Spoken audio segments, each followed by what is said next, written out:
Hello friends, welcome to my blogging channel. তো তোমরা কেমন আছো? আমি তো খুব ভালো আছি। আজকে কিন্তু তোমাদের সঙ্গে আমি শেয়ার করে নেবো এমন একটা জিনিস যেটা কিন্তু আমার মায়ের হাতের রান্না। তো মার হাতের রান্না মানে আলাদা একটা ইমোশন কাজ করে। তবে এখন তো মা নেই, আমিও সেইভাবে বানাতে পারি না, তবে আমরা এখনও বানিয়ে খাই, কারণ মার সেই স্বাদটা ভুলতে পারিনি। মায়ের হাতের রান্নার একটা আলাদাই টেস্ট থাকে। তো এটা হচ্ছে মাছের রেসিপি। তো মাছের মাথা দিয়ে হচ্ছে ছড়ি মোড়ের টক। তো মাই তার নামকরণ করেছিল কিনা আমি জানি না। তো মা বলতো ছড়ি মোড়ের টক, আমরাও তাই বলি। তো অন্যান্য বাড়িতেও হয়তো হয়ে থাকে, আমি জানি না। তো মাছের মাথা কিন্তু বলতে উম, এখানে কাতলা মাছই বেশি ব্যবহার করা হয়। তো রুই মাছ বা অন্য কোনো বড় বড় মাছের মাথাও তোমরা ইউজ করতে পারো, তবে আমি অনেক ধরনের খেলেও বলবো যে কাতলা মাছের মাথাটার দিয়েই কিন্তু সব থেকে ভালো টেস্ট আসে। তো মাছের মাথাগুলো আমি কিন্তু ভেজে নিচ্ছিলাম। তো ভেজে নেওয়ার পর তাকে কিন্তু একদম ভেঙে নিতে হবে। তো ওই ভাজতে ভাজতেই দেখবে কিছুটা ভাঙা হয়ে তো যাবেই। তো ভেঙে নেওয়ার পর আমি পাপাইকে বললাম একটু ভিডিও করে দে। তো মা কি করতো, এটা টোটালি কিন্তু নামিয়ে নিয়ে তারপরে কিন্তু মশলাগুলো দিত। এতে কিন্তু একটু মশলা দেওয়া হয়, এটা কিন্তু এমনি টকের মতো হয় না। তো মশলা হিসাবে যেগুলো দেওয়া হয় সেগুলো আমি তোমাদের সঙ্গে একটু একটু শেয়ার করবো। তো আমি তেলটা মাছের মাথা থেকেও কিন্তু কিছুটা তেল বেরিয়েছে, তো ওই জন্য তেলটা অনেকটাই দেখাচ্ছে। আমি আর এক্সট্রা করে তেল দিইনি, যতটা সেই ভাজার জন্য তেল দিয়েছিলাম তাতেই একটু ফাঁকা করে নিয়েছি। দেখো এই ফাঁকা জায়গাটা তেলটা দেখা যাচ্ছে। তো তার মধ্যে আমি দিয়ে দিয়েছি জিরে ফোড়ন এবং লঙ্কা, মানে শুকনো লঙ্কা আর তেজপাতা ফোড়ন হিসেবে দিয়েছিলাম। তো এটা দেওয়ার পর একটু নেড়ে নেওয়ার পর তার দেখো শুকনো লঙ্কা আর হচ্ছে তেজপাতা। তো তাহলে কি কি দিলাম, তোমাদের হচ্ছে জিরে এবং শুকনো লঙ্কা তেজপাতা ফোড়ন হিসেবে দিয়েছি। তারপরে দিয়ে দেব ওর মধ্যে কিন্তু একটু রসুন বাটা, একটু একটু আদা বাটা আর একটু পেঁয়াজ বাটা। তো তিনটেই কিন্তু আমি দিয়েছি। অনেকে একটু টমেটোও দেয়, আমি টমেটো দিই না, আমার ভালো লাগে না। তো আমি এগুলোই দিয়েছিলাম। তো এই পাশে ও পাশেও আমার রান্না চলছিল।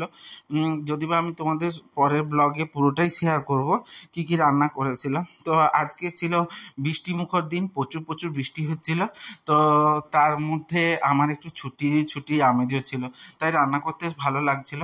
তো ওর মধ্যে আমি একটুখানি পাঁচফোড়ন দিয়েছিলাম, কারণ ওতে একটা স্মেল আসে। তো বেশি কিন্তু পাঁচফোড়ন দিও না। আবার যারা পাঁচফোড়ন পছন্দ করো না তারা কিন্তু দিও না। আমার একটু ভালো লাগে বলে আমি একটুখানি পাঁচফোড়ন দিয়েছিলাম। আমার মা কিন্তু পাঁচফোড়ন দিত না, আমি দিই। আমার একটু স্মেলটা ভালো লাগে বলে। তো তোমাদের যদি ভালো লাগে তাহলে দিতেও পারো। তো দেওয়ার পর ওই মাছের মাথাটা দিয়ে পুরো মশলাটার সঙ্গে একটু কিন্তু কষিয়ে নেব। তো ভালো করে একটু কষিয়ে নিতে হবে, যাতে কিন্তু মাছের কোনো রকম কোনো স্মেল না আসে। তো এইভাবে কষিয়ে নেওয়ার পর ওই পাশে আমাদের এখানে কিন্তু তেঁতুল হয়, মানে বাড়িতেই তেঁতুল হয়, তবে খুব বেশি এখন হয় না। আগে বাবা মার সময় অনেকগুলো গাছ ছিল, তখন অনেক পরিমাণেই তেঁতুল হতো। তো বাবা মা চলে যাওয়ার পর ভাগ টাগ হওয়ার সময় কিছু গাছ কেটে দেওয়া হয়েছিল। তো এখন আর হয় না। তো তেঁতুলটাকে আমি গুলিয়ে রেখে তেঁতুল জলটা দিয়ে দিয়েছি, এবং তার মধ্যে একটু হলুদ এবং একটু নুন আর তার সঙ্গে একটু চিনি কিন্তু বেশি পরিমাণে দিতে হবে। কারণ চিনি একটু বেশি পরিমাণে দেওয়ার কেন দরকার আছে আমি সেটা বলি। চিনি বেশি পরিমাণে না দিলে এটা একটু মিষ্টি মিষ্টি লাগবে না। তবে আমি বলবো এই টকটা একটু মিষ্টি মিষ্টিই ভালো।